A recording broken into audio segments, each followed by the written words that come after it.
Hash hash Martha की अटारी। Martha को अटारी से हमेशा डर लगता था।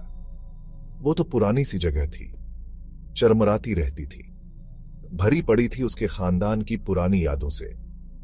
उसकी दादी उसे हमेशा मना करती थी, बिटिया वहां मत जाना, कुछ चीजें सोई पड़ी रहने देना ही बेहतर है। मगर एक बार तूफानी रात में उसकी जिज्ञासा उस पर भारी पड़ गई। हाथ में टॉर्च लेकर वो ऊपर की तंग सीढ़ियों पर चढ़ गई। अटारी बिल्कुल वैसी ही थी जैसी उसे याद थी, धूल से भरी, बिखरी हुई और डरावनी सी शांत। वो बक्से टटोलने लगी, पुरानी तस्वीरों और चिट्ठियों की तलाश में। अचानक उसे लगा जैसे उसकी रीढ़ की हड्डी में बर्फ दौड़ गई। पीछे मुड़ी तो दीवार के उस पार एक साया चलता हुआ दिखा। टॉर्च की रोशनी कांप गई और उसका दिल धक धक करने लगा। साया बड़ा होता गया, जैसे इंसानी शक्ल ले रहा हो। मार्था डरते डरते पीछे हटने लगी, मगर उसकी नजरें उस साये पर ही जमी रहीं। तभी साया ने एक कदम आगे बढ़ाया और उसकी तरफ आने लगा। डर के मारे उसके पैर जवाब देने लगे।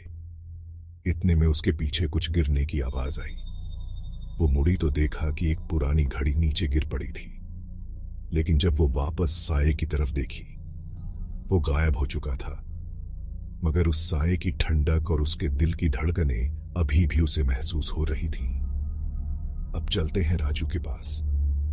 राजू अपने परिवार के साथ एक पुरानी सी हवेली में रहता था। हवेली का पिछला हिस्सा तो सालों से बंद पड़ा था और वहां से अजीब अजीब सी आवाजें आती रहती थीं। एक रात जब सब सो रहे थे, राजू को उन आवाजों ने जगा दिया। आवाजें किसी के रोने और चिल्लाने जैसी थीं। वो धीरे धीरे आवाज की तरफ बढ़ने लगा। पिछला दरवाजा खोला तो तेज हवा का एक झोंका आया और पूरे घर में सन्नाटा छा गया। आवाजें अब और साफ हो गईं।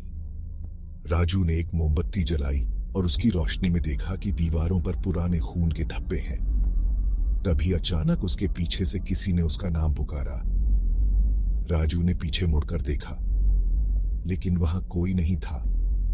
उसे लगा जैसे उसकी रीढ़ की हड्डी में बर्फ दौड़ गई। तभी उसकी मोमबत्ती बुझ गई और कमरे में अंधेरा छा गया। अब वो खुद को अकेला और लाचार महसूस कर रहा था। आवाजें अब भी आ रही थीं और राजू को लगा कि ये हवेली के पिछले मालिकों की आत्माएं हैं, जो किसी राज को छुपाने के लिए रो रही थीं। डर के मारे राजू ने दौड़कर दरवाजा बंद किया और वापस अपने कमरे में आ गया। लेकिन उन आवाजों ने उसका पीछा कभी नहीं छोड़ा। और भी डरावने किस्सों के लिए बने रहिए और लाइक, सब्सक्राइब और बेल आइकॉन दबाना ना भूलिए। देखते रहिए